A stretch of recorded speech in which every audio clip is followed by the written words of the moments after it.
and welcome to Future Blue, a look at the New York Rangers and their future, the future players, and the direction in which the organization is headed.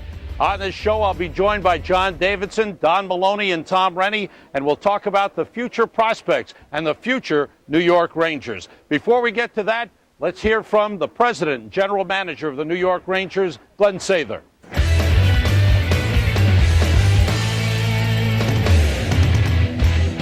They both have a lot of the same traits. They both are hard workers. They both dig right into things. They're both honest, straightforward, strong character people, and they have a good sense for players. So they're really the two, I think, most important guys in the organization as far as I'm concerned. It's a good day of work so far, Donnie. Gabe, I might need some coffee to rub me up here again. Oh, yeah, a little, yeah. Well, this is like the between periods. There's no competition between them. You know, they work as part of the team. They fall under the team structure of really the hockey department. Most of the decisions that we make are cooperative kinds of decisions that we bounce ideas off of each other, and then, of course, at some stage somebody has to say yes or somebody has to say no. But generally, most of the decisions that we make are a joint venture that all three of us will say that's the right decision, we make it.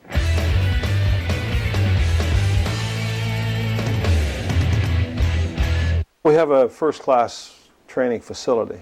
I think we have a first-class training group of people that are committed and willing to teach these guys what it takes to excel in the National Hockey League. I think the coaching staff is young. I think that it's experienced. We've been given the opportunity to try and build this team through any way possible. And when you look at that, you know, that might not seem like such a big deal to anyone, but it is to us because the opportunities are there, and the only thing that's going to restrict us is your imagination. I'd tell you this much, that if there's a new idea about scouting or training or technology or medicine or medical capabilities that will make players better, we're interested in learning anything that we can to help the team get better.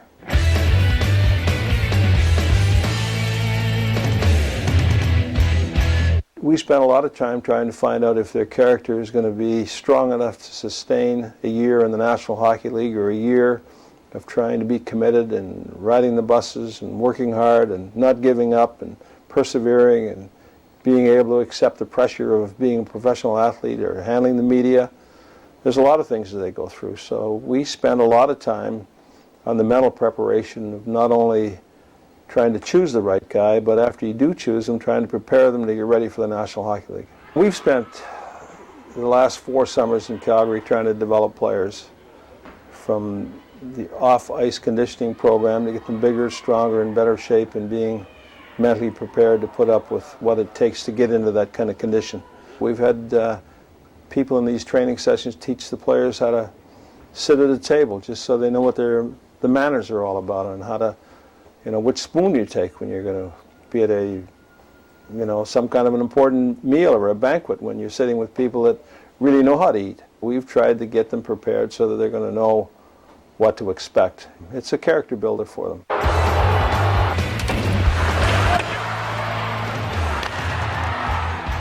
I like a hard-working, entertaining, successful team that everybody can be proud of. And that's what the goal is. One that wins. And you don't have to worry about them when they're off the ice. They'd say hello, they'd do their job, they'd be committed, they'd be strong, character, moral kinds of people. In a moment, I'll be joined by JD, John Davidson, as well as the assistant general manager of the Rangers, Don Maloney, and the new head coach, Tom Rennie, on Future Blue.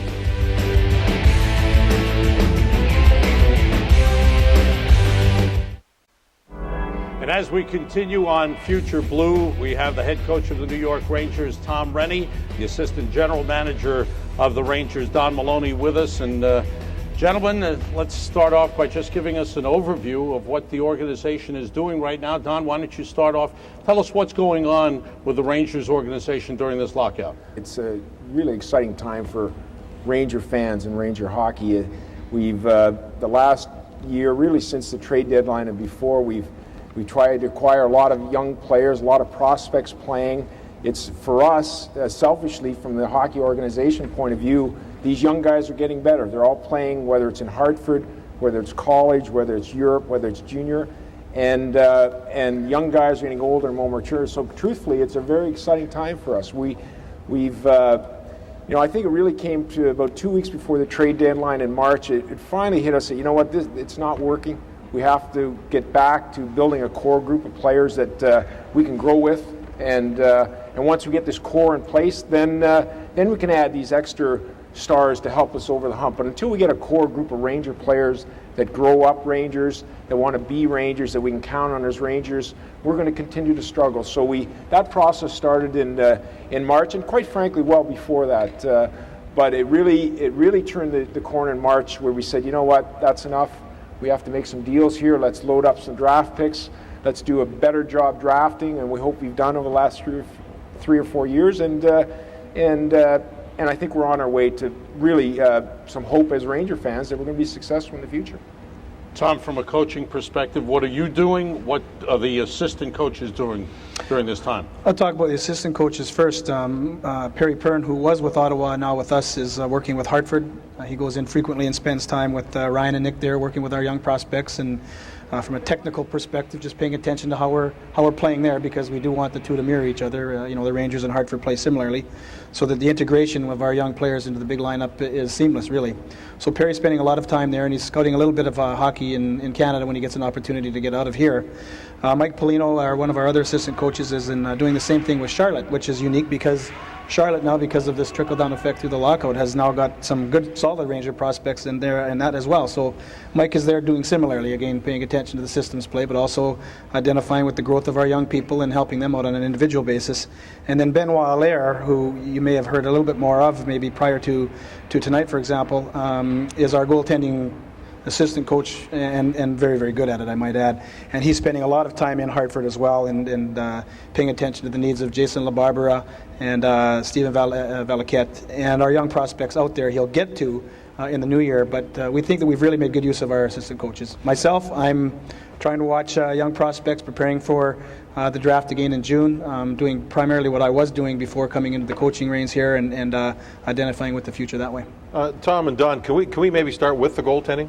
Tell us about Dan Blackburn, for instance, the shoulder problem he had most of the season. Where is he at? Will he be playing this season at all? Right. And then maybe go into Lundqvist, who's over in Sweden, Sure. and the guys. He looks terrific. He's in really, really good shape. He's probably the best athlete he's ever been, as a young man now. So he looks good. He feels really good. He feels like he can play the position. He doesn't know that yet because, with all due respect to Jerry Denino, our video technician, and Pat Buller, our manager of the facility out there, they don't shoot the puck quite the same as NHL guys. So Dan's not sure exactly if he is ready, but certainly from a mental perspective, he sounds really good. What happened to him was the doctors went in to his shoulder finally and found that there was some scar tissue on a nerve, and they had to go quite deep into the shoulder itself. And then I don't know how they do it, but these people are really good. That nerve's the size of a strand of hair, and the scar tissue was wrapped around it, and they were able to move it away and not sever the nerve, obviously. And then the nerve is used to fire some muscles in the shoulder. One of the muscles, I understand, came back right away. The other one took longer, but it's certainly good news that he's going to get back and play again. They went to school for that, John, you know. Yeah, well, so did you. For your hands aren't quite as good as theirs, I'll tell you that. I'm pretty impressed for a goaltender being able to articulate that injury. That's pretty nice. Don, what about the overall picture? First-round draft pick is Al Montoya. He's obviously, you're figuring on him to be the goaltender of the future. Tell us about him, what the plans are, and as John said, the overall depth of goaltending in the organization. Well, really, it came down to the draft. Al was certainly a top prospect, and what we liked about Al, he's a big goalie. He's won big games. He plays for maybe the most prestigious hockey school in North America, at Michigan. He won the gold medal for the U.S. junior team as an underage player. So when he fell in our lap, I really have the belief that you can't have enough goaltending. We're not going to win in New York until we get Mike Richter top-level goaltending, what we've seen in the past. And whether it's Al Montoya or Henrik Lundqvist or Danny Blackburn or Jason LaBarbera, to me, we have to solidify that position. And if there's a goalie this year's draft and we like him, we'll take another goalie because it's that crucial a position. So Al is back at school. He's starting. When you get drafted early in the first round, you got a lot of people tugging at you in the summer. They want you to do this and that. So he started out for him relatively slow, Now I think he's about 7-2. He's got over 9-10. So he's starting to come into what we expect, and we think he's just going to get better and better. And we look forward to possibly signing him this coming offseason. And Donnie, what about Lundqvist? He plays in Sweden. He's had a fantastic year to this point. Their team's in first place in what they call the elite league in Sweden. He is the hottest goaltender in Europe right now, Henrik Lundqvist. He played for the Swedish team at the World Championship last year, and really as a 21-year, you really have to see it to appreciate that you just don't play that young at that high a level, and it's great. It was a draft pick Tom had a number of years ago. It takes time for these guys to develop, so we are really excited. He has not played in North America yet. That's our only question. You get to the smaller rinks, how much time does he need to adjust? But he's got a very, very low goals against average, very high save percentage, which is very good for a goaltender. So we're excited about him. He just finished up a tournament in Finland where he won both his games. He played 2 of the 3 games. And you know, in Sweden right now, there's so many NHL players there. You have Forsberg and Sedins, and he has just been the star of the show. So we will sign him at some point, hopefully in this offseason, and get him here soon. If the season started in a month, who's in goal? I saw you looking at John. No, that's Tom. I saw him give his can't slip by that one. Like Donnie said, we've got some goaltending depth for sure. You know, you have to look at Kevin Weeks and Mike Dunham, obviously. There's no question about that. But you also have to pay attention to Jason LaBarbera and Steve Valiquette in Hartford because they're playing. Right. They're actually in the game, playing it at a good level. So, you know, you certainly can't discount the fact that they could be starting the season for us. At the end of the day, we have 4 guys capable. There's no question about that. We just have to know who is more ready when the time comes. One of the things I find interesting, Kevin Weeks, the last 2 years in the league with Carolina, he's been terrific. He has good numbers. They haven't had a great team, but he's been very good. And he really wanted to work with Benoit. He took a lot less money, which was an absolute shock for us in New York, if somebody take less money to come here. So again, with him, and again, I know Mike Dunham right now, everybody's maybe didn't play as well as we all would expect it, but he's a big goaltender. Benoit's had great success with a guy like him. So if we get started, we do think we're going to be in very, very good position in the nets. And Donnie, I guess when we talk about 4 or 5 good young prospects, you've got a couple of young players, or one at least. Weeks isn't old. It puts you in a position, if some of them come through, it gives you great depth for possible trades along the way. Is that the idea? To me, it's an asset. If we, you know, let's pray that Danny comes back and is the star that he looked like he was becoming, or Al Montoya is a star, or Jason LaBarbera, or Henrik Lundqvist, because if they are, then we use the asset to help ourselves in other areas. So it's again, it gets back to a basic philosophy. How do you build a team? And Tom is always, he thinks that this is a very critical part, and you got to start in your net, on your blue line, build up through the middle of your lineup. And like I said before, goaltending is the key. Tom, since we're talking about the Rangers and we talked a little about the goaltending, give us your vision about what you want. This is your first full year as head coach. What do you want the team to look like? What can the fans expect the Ranger team to be like on the ice? Well, I think everyone here tonight, and obviously those that come to the rink every night, expect a team that's going to work hard, first and foremost, and take responsibility for their performance and not finger point and, you know, talk a great game through the paper, for example. I think we want to make sure that we're accountable people, you know, and that we put a product on the ice that does nothing less than work hard, outwork its opponent. The result will take care of itself at the end of the day, but we want to have team speed. There's no question about that. We want people that can play in the spontaneity that the game requires, which makes it fun to watch in the first place, but do it responsibly, and at the same time be a team that pressures, that's on top of people, that knows how to play the body, that works hard both ways, and is exciting to watch because of that. And if we can translate that into a consistent effort every night, then I think, Sam, we've got a winner here.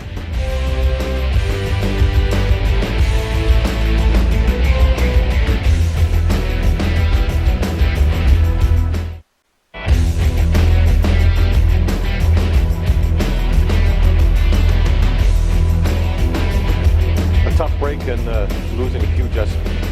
Had the surgery. Hugh Jessamine was a former first-rounder, as you know, playing in Dartmouth, and really started to go. He developed his body by about, 20 pounds he put on? Pure, working hard during the off-season, getting himself from a tall, lanky kid into a man now. But an unfortunate injury. Maybe you can enlighten us on that. Well, it's tough. Hugh started up at the end of his school year, came right to our practice facility in Terrytown, and worked with Reg Grant, our strength and conditioning coach, for 4 months. He was with Tom in Calgary for a month training. He went from, I think he was around 210 to about 225. But man, he really filled out. And we tried to sign him. We offered him a lot of money to sign, but I give him a lot of credit. He said, you know what, I'm just not ready to turn pro yet. I want to go back to school. I want to dominate that league and come out and never look back. And unfortunately, injuries are a part of the game. His surgery was successful.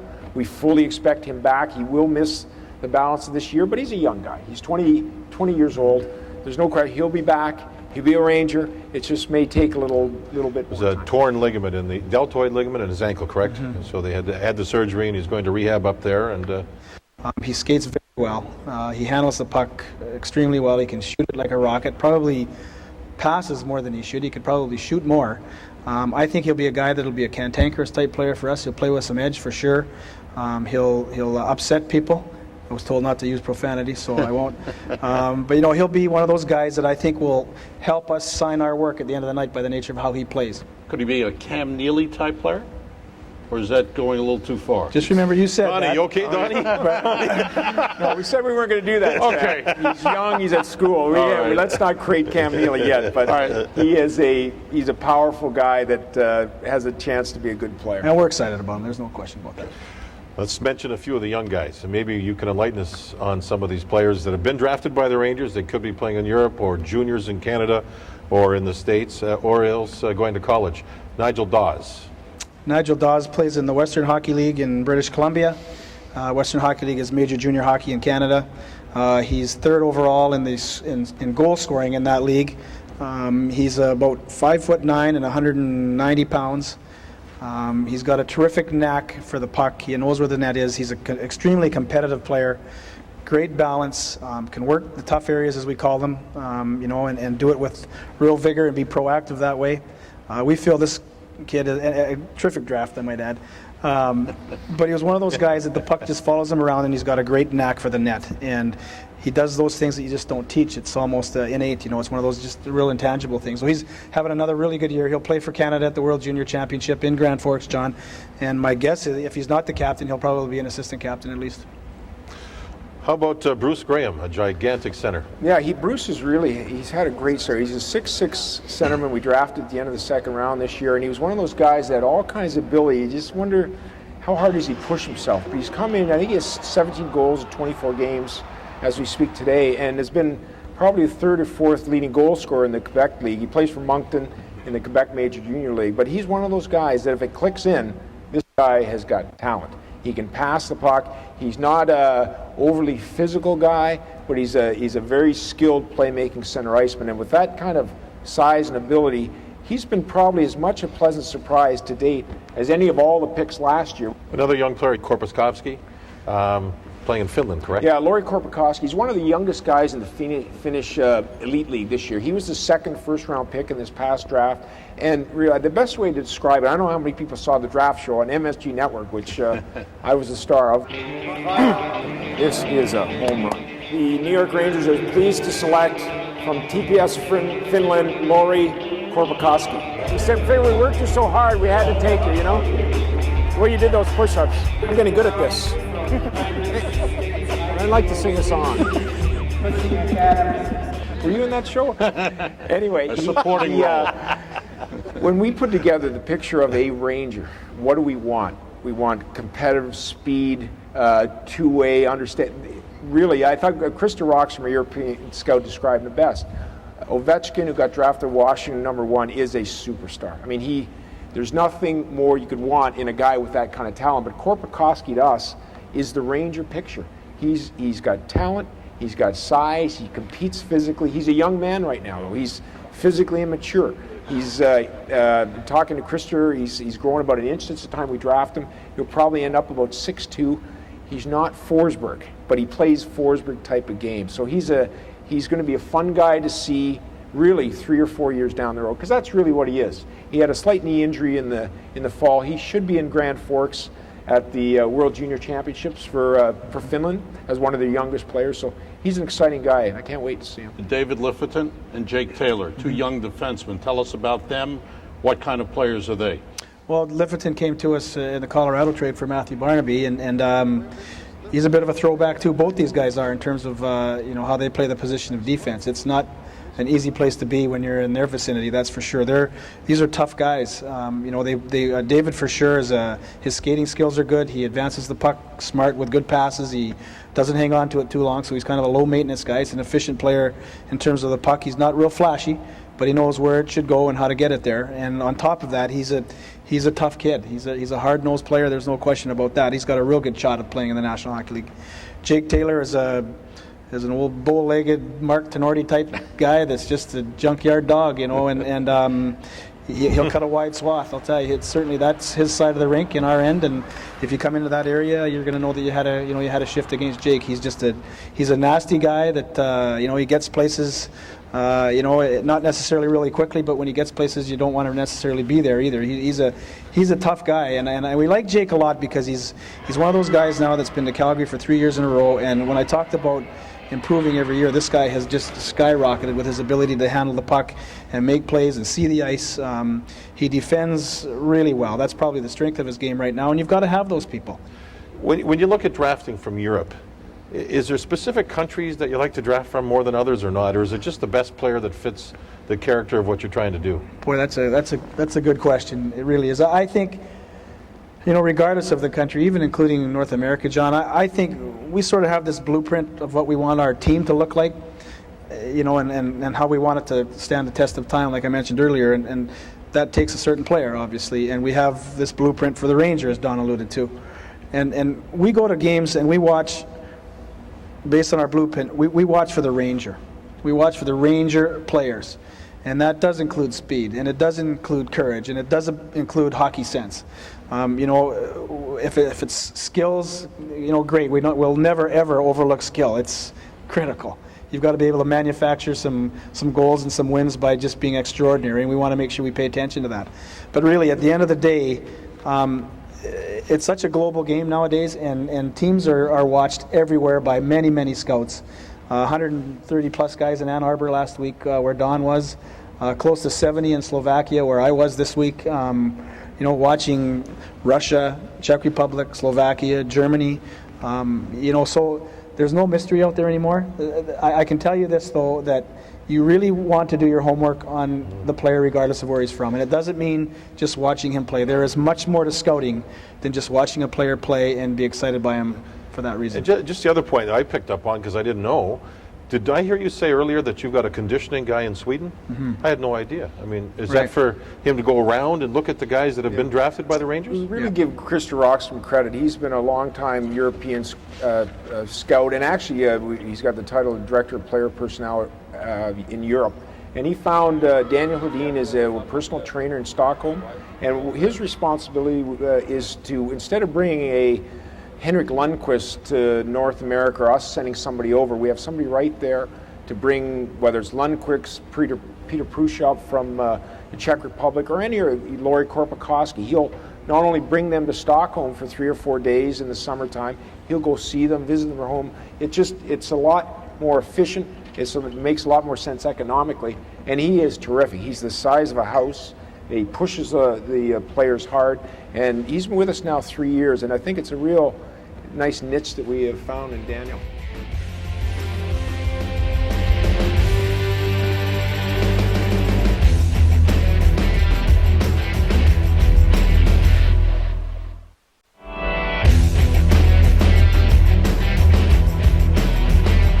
The Hartford Wolfpack have gotten off to a terrific start.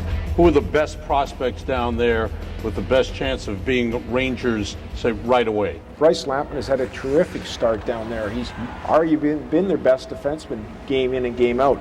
Thomas Polk had an injury in training camp. He had a little stomach muscle. He's 100% now.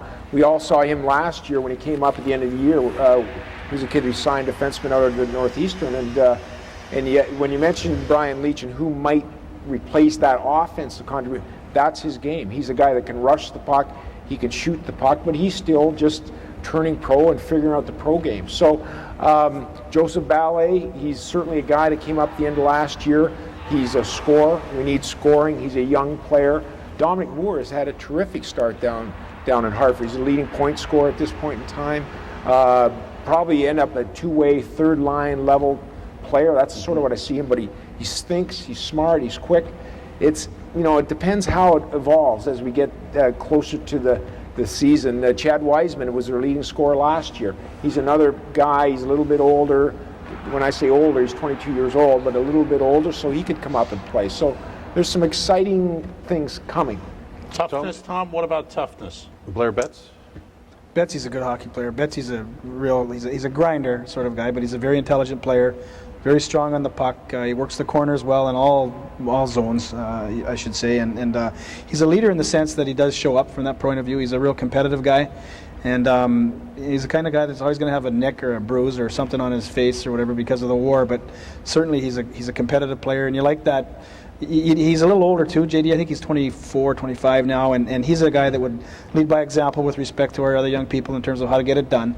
And you asked about toughness. I think that Trevor Gillies, if he continues to work on his game and we get him into Calgary one or two more times, you have to have enough skill to play.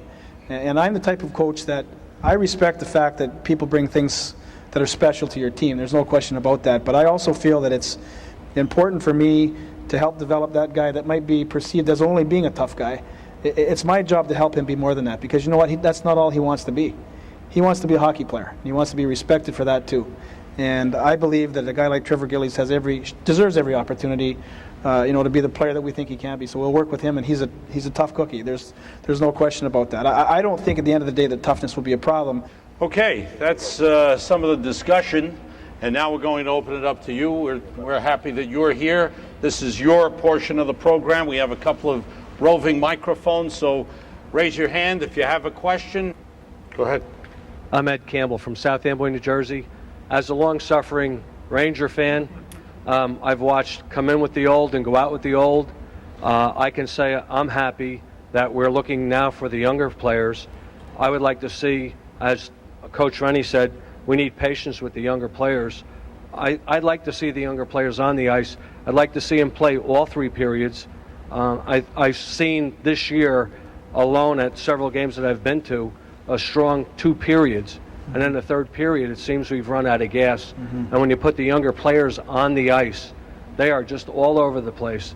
It's a pleasure to watch the younger guys play, and you make me excited when you tell me that you have all these young prospects coming up, and I definitely think you are going in the right direction. And I think the Ranger fans will be a lot more patient watching players play 3 full periods and fighting like crazy for the puck. Yeah. Your thoughts about the commitment to the younger players, Tom? Well, first of all, Ed, thanks. I appreciate that. At the same time, we're talking about it today. Now whenever we start, we've got to deliver. But you've got to play your bench, and I am all for young guys playing. I mean, it's amazing how they can inspire your older players.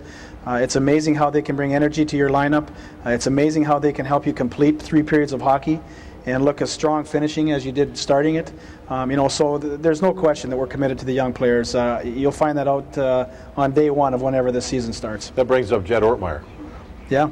The way he worked last year, and he's playing in Hartford. John, it's typical of what we want to do here. Orts has got limitations maybe offensively, but he's got unlimited heart. And it's amazing what a coach can do with someone that wants it that bad.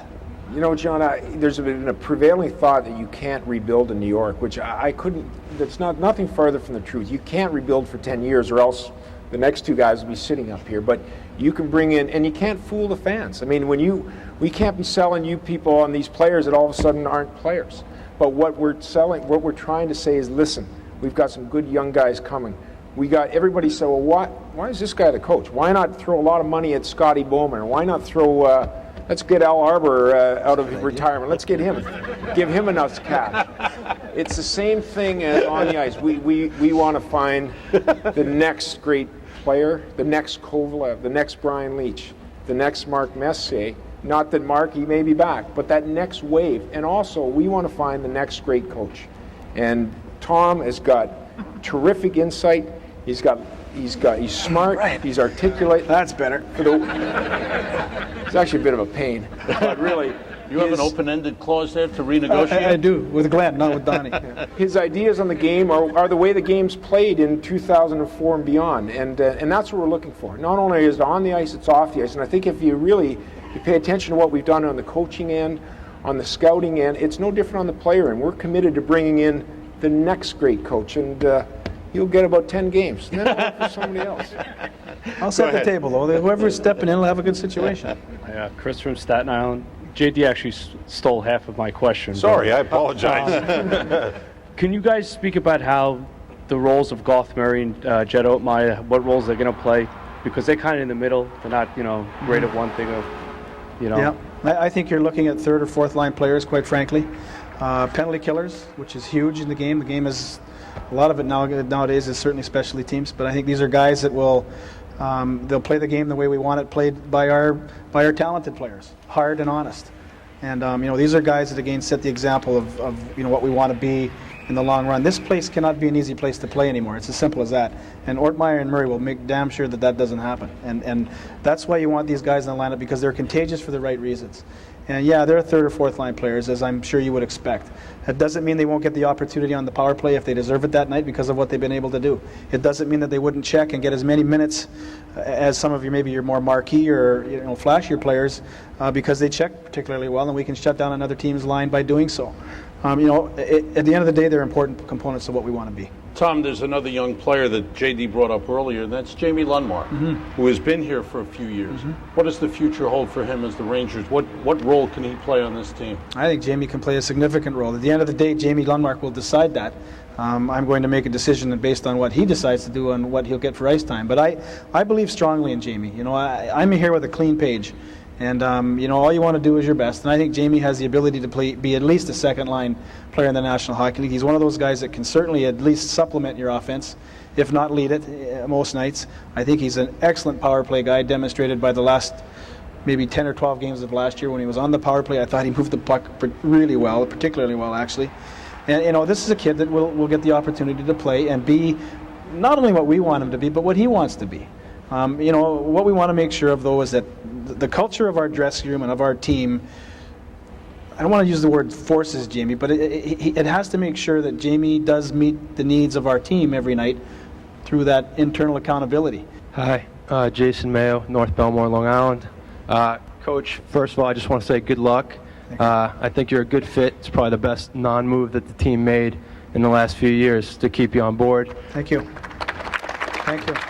And the Tom Reddy family is here. Yes, thank you. I know the words of the other song, though, that I remember. And I'll take my $10 now. And basically, if you're not there for the next 3 years at least, I think it goes against just about everything that this management team is saying, because what I think they're saying is they're giving the players and coaching staff, I would think, the proper time to develop. And we all know that the expectations have to be fairly low at first as a coach, because you have to develop these players, and that's the main goal.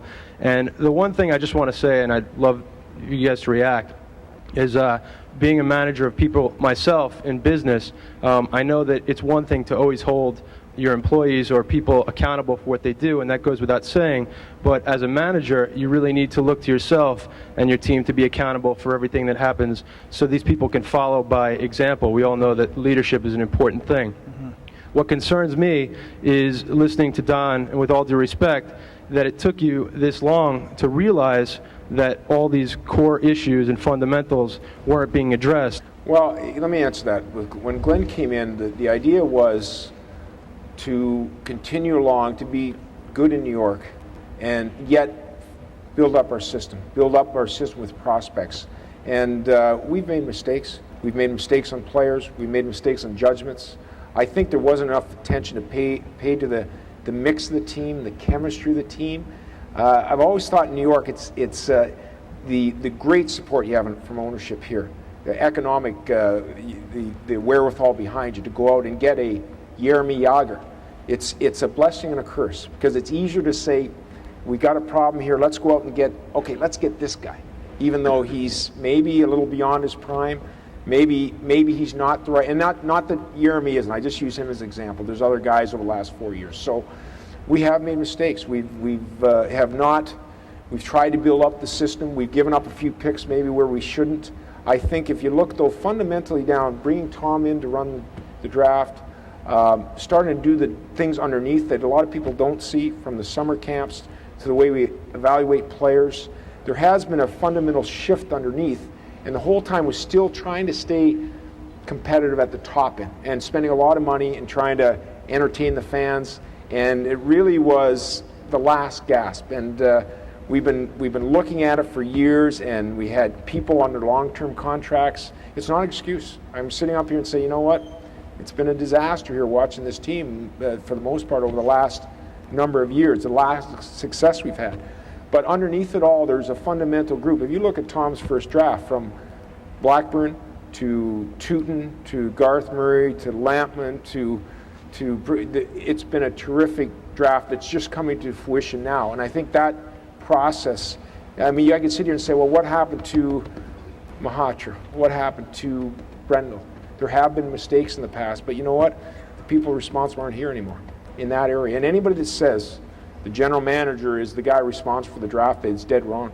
Manager works with this team, decides it's the guys underneath that are making the players, and you have to draft well to have success. So consequently, this was sort of an ongoing process. A lot of people didn't try and come underneath, and finally we said, you know what, enough.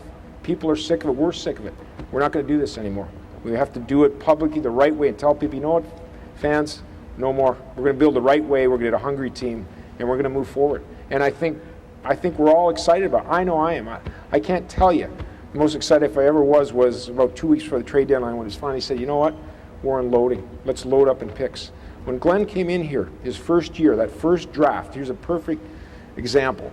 The New Jersey Devils, who had won the Cup in 2000, they had 8 draft picks to our 1 pick in the first 3 rounds.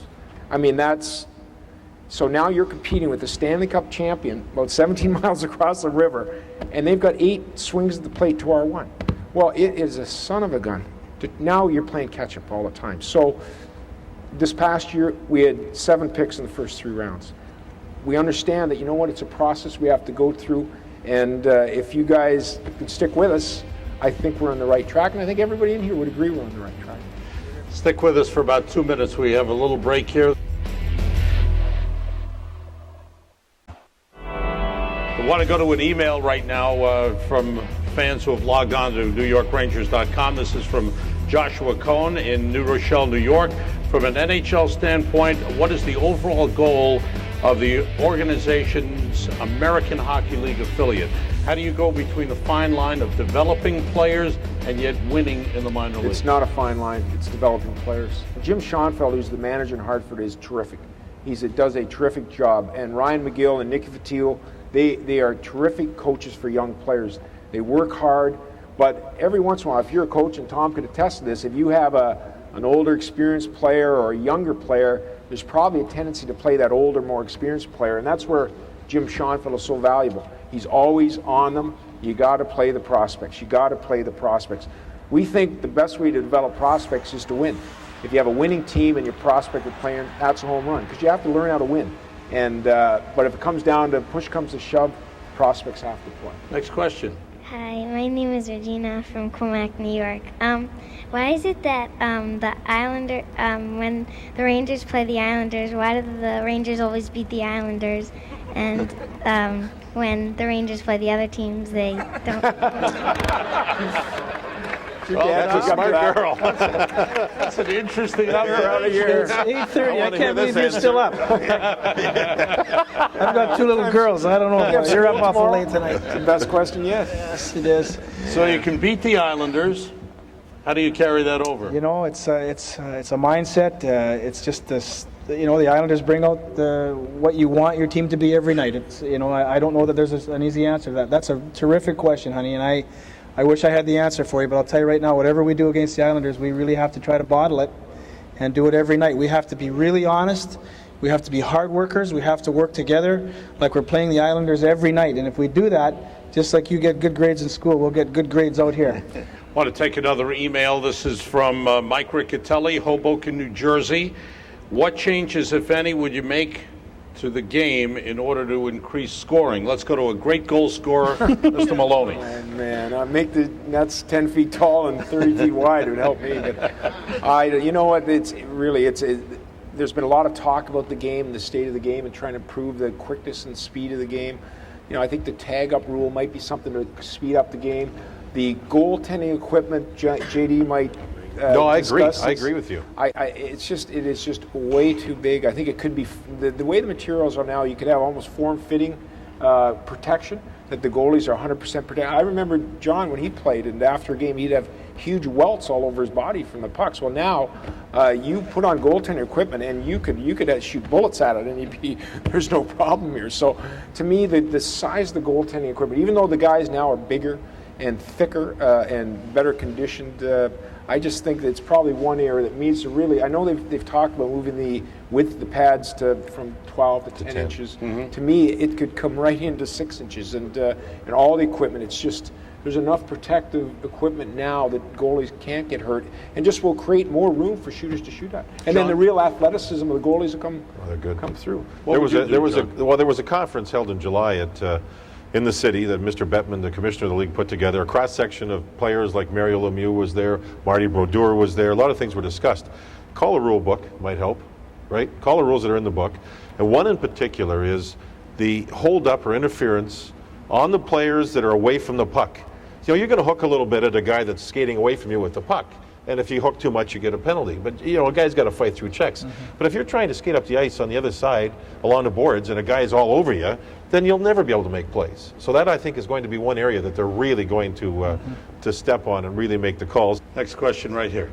Yeah, hi. I'm Jeremy from Queens. I just wanted to know, you guys spoke a lot about the Devils, and I hope you guys don't play the trap. Like, I mean, Calgary played really aggressive, and so did Tampa Bay, and it seemed to be well. And it's much more interesting watching them play that kind of hockey than watching the Devils play the trap. So I just wanted you to speak about your system for next year. It's pressure. Thanks, Jeremy. We want to pressure the puck. There's sort of a time and place to maybe be a little bit more calculated, but we really want to be recognized as a team that puts a lot of pressure on the puck in all three zones, and we take the body doing it. So we want to make sure that we understand that the value of pressuring the puck, the value of sort of collaborating to get it back, by giving your opponent as little to work with as you possibly can, by being hard on them, is important to us. And I think really, given the nature of what this team has been in the past in terms of its age and the type of player we've had, it wasn't in the cards for that type of, for that team to play that type of game. And what we're doing with this retooling is actually kind of reinventing ourselves in the sense that, we're going to be all about pressure when we want the puck back. All right, one last question over here. This gentleman's got a mic right here. Hi.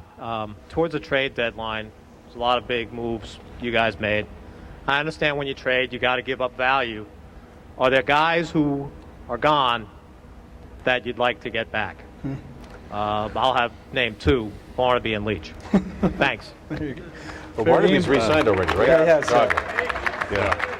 Barnaby re-signed already Barnaby in Chicago. signed in Chicago. Yeah. Let me talk about Brian Leach. I think it would have been absolutely criminal, and every one of us, on the you two are excluded, should have been shot if we didn't do something with Brian. And I'll tell you why. He's a great player. I think Brian could play another 5-6 years without a doubt. The way he plays and skates, he had 1 year left of the contract this year. And he was great in Toronto, and maybe he resigns there, maybe we get playing, whatever. If he becomes a free agent, he can skate and he can play. Whether we sign him or not, we can't talk about him because he's a Toronto property. But the idea of not trading Brian Leach, for Brian Leach, we ended up with Korpikoski, we ended up with Kondratiev, and we have a second-round pick next year. So the idea for 14 games, which are left in the season, we were out of it by that point. The idea of not trading him would have been absolute criminal. And from a management team that make a decision to go young, we had to do it to give ourselves a better chance. And whether, Brian has been a great Ranger, and the model, he has no issues. He comes and plays hard, and what happens down the road will have to remain to be seen. If there is no hockey this year, that 1 year he had left on his contract expires, hockey or no hockey. If you have a year on your contract, no hockey played, or even if hockey does come back, this is his last year on his contract. Yeah, and it's really everybody. It's Brian Leach, it's Bobby Holik, it's everybody that has a year in the contract. That's why we're in a lockout situation. All those contracts, whatever they were due to be paid in the 04-05 season gets washed away.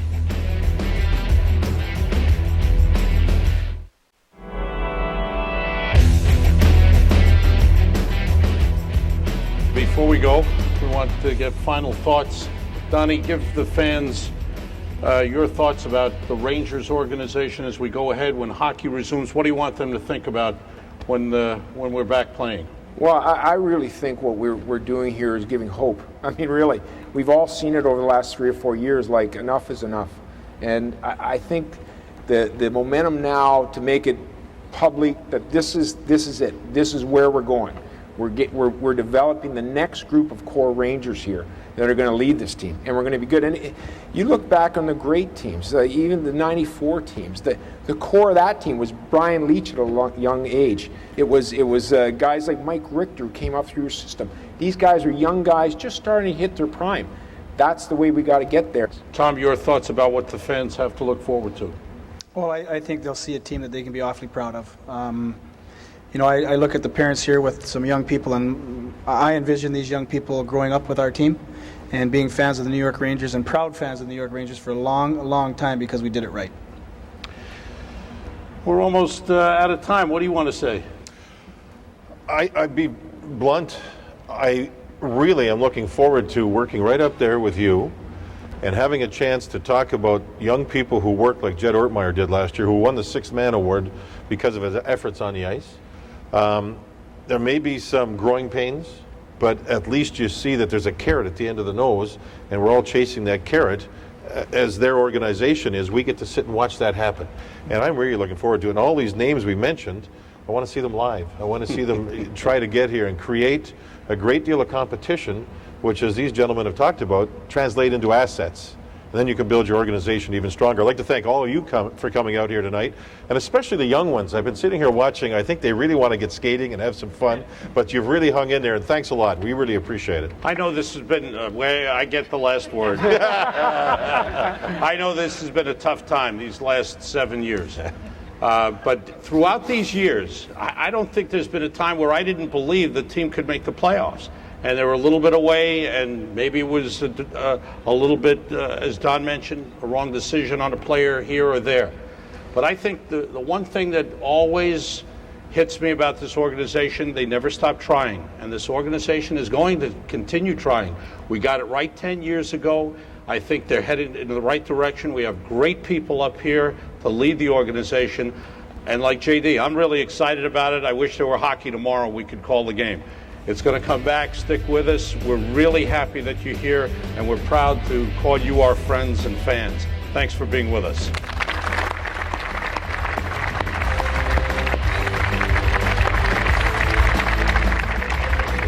Log on to NewYorkRangers.com for additional fan forum interviews with head coach Tom Rennie and assistant GM and VP of player personnel Don Maloney.